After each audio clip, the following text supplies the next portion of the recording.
සුබ දවසක් ඕගොල්ලෝ හැමෝටම. ඉතින් අදත් මං සාදරයෙන් පිළිගන්නවා මගේ YouTube channel එකට.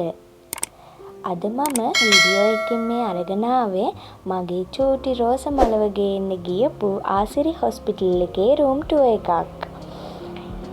මම මේ වීඩියෝ එක කරන්න මූලික අරමුණු දෙකක් තිබුණා. පළවෙනි එක තමයි මට කවදා හරි දවසක මතක සටහනක් විදියට ආයෙම මේ වීඩියෝ එක බලනකොට මගේ හිතට ආයෙ මේ හැඟීම විඳගන්න පුළුවන් කියන අදහසින් මේ වීඩියෝ එක කරා.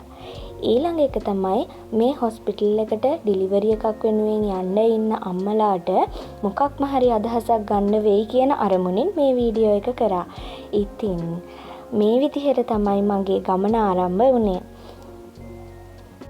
එහෙනම් දිගටම වීඩියෝ එකත් එක්ක රැඳී ඉන්න.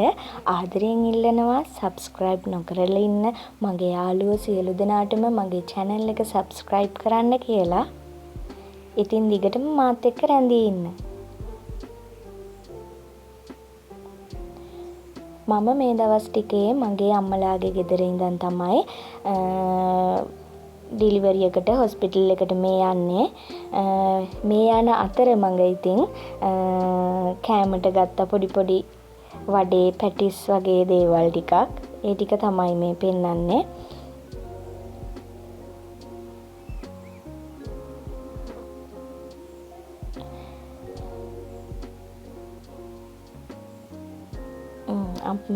වීඩියෝ කරේ නැහැ ගොඩක්.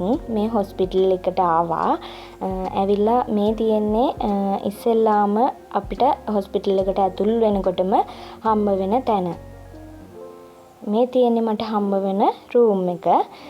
ඇත්තටම කියන්න ඕන ගොඩාක්ම හරිම පිරිසිදුයි. පළවෙනි එකම තමයි පිරිසිදුකම. ගොඩාක් පිරිසිදුවට තිබුණා රූම් එක. ඒ වගේම හරිම පිළිවෙලයි. හොස්පිටල් එකේ කාර්ය මණ්ඩලය වුණත් ගොඩාක්ම හොඳයි. ඒගොල්ලෝ නිතරම එනවා රූම් එකට ඇවිල්ලා හොඳින් ඉන්නවද කියලා බලනවා නිතරම. එතකොට කෑම බීම වුණත් ගොඩාක්ම හොඳ තත්ත්වයෙන් තිබ්බා. කියන්න කිසිම වරදක් නැහැ හොස්පිටල් එකේ. හොස්පිටල් එකේ වගේම කාර්ය මණ්ඩලයත් එහෙමයි. මෙතන එක්ස්ට්‍රා ඇඳක් දාලා තිබ්බා කට්ටියට ඉන්න. මෙතන තමා ටීවී එක තියලා තිබ්බේ රූම් එකේ.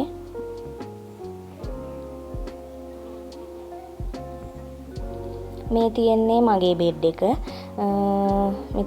මේ ටිකේ මේ ස්විච් වල පෙන්නන්නේ ෆෑන් එක දාන්න තියෙන විදිහ AC එක. ඒ හැමදේම තමයි ස්විච් වලින් තියෙන. තව ගොඩාක් දේවල් තිබුණා. මෙතන පුටුවක් තියලා තිබ්බා අපිට. මේක මේ කබඩ් එකක් දාලා තිබ්බා අපේ බබාගේ වමනා කරන දේවල් බෑග් එහෙම දාගන්න. ඒ කබඩ් එකේ මේ විදිහට මං අහුරලා තිබුණා.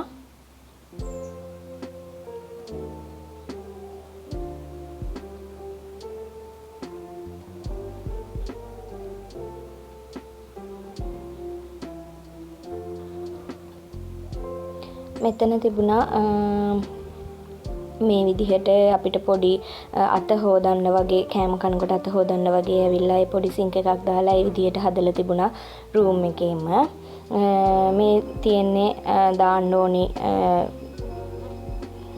ප්ලාස්ටික් ද්‍රව්‍ය පොලිතින් වගේ දේවල් තමයි එකට දාන්න ඕනි. පිළිවෙලකට තිබ්බා. මේ තියෙන්නේ වොෂ්රූම් එක. ඇත්තටම පුදුමාකාර පිරිසිදුකමක් තිබුණේ. හොට් වෝටර් තිබ්බා. ඒ හැමදේම තිබ්බා.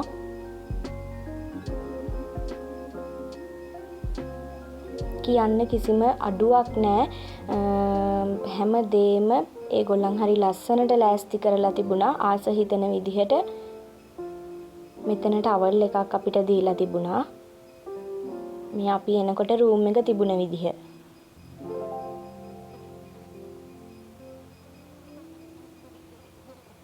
පිරිසිදු කරන්න වුණත් පිරිසිදු කරන කෙනා නිතරම ඇවිල්ලා පිරිසිදු කරන්න ඕනිද කියලා අපෙන් අහලා තමයි හැමදේම කරන්නේ. ඒගොල්ලන් හිතුමතේ කොහොමත්ම වැඩ කරන්නේ. මෙතන පොඩි වැරන්ඩා කෑල්ලක් ඉස්සරහින් තිබ්බා. බැල්කනි එක. මෙතනින් මේ තියෙන view එක එතෙන් ගියාට පස්සේ හරිම ලස්සනයි. නිදහස්. හරියට හොටෙල් එකක ඉන්නවා වගේම තමයි. මේ තියෙන්නේ අපිට එතෙන්ට ගියාට පස්සේ පේන view එක.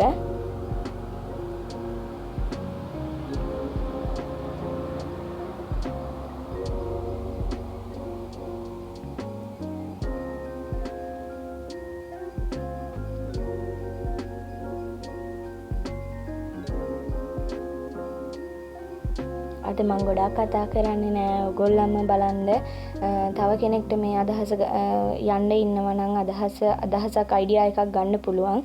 මේ තියෙන්නේ මට හම්බ වුණ දවල් කෑම එක. මම දවල් වෙලා තමයි ඇඩ්මිට් උනේ. මේ තියෙන්නේ මෙතන වටලප්පන් එකක් තියෙනවා. බුරියානි බතක් වගේ තමයි, කහබත් වගේ. ඇත්තටම රසයි. බටු මොන්ජුවක්, පරිප්පු, චිකන්, අල මේ ඔක්කොම තිබ්බා. ගොඩක් රසයි. කහබත් එකක් වගේ තමා නිකන් තිබ්බේ. මේ වතුර බෝතලෙත් අපිට එහෙන් දීලා තිබුණේ. මේ වෙලාවේ මගේ චෙකප් වගේක් තිබ්බා. ඒ ටික කරලා ඉවර වෙලා මං චූටි මේ වීඩියෝ එකක් කරගත්තේ.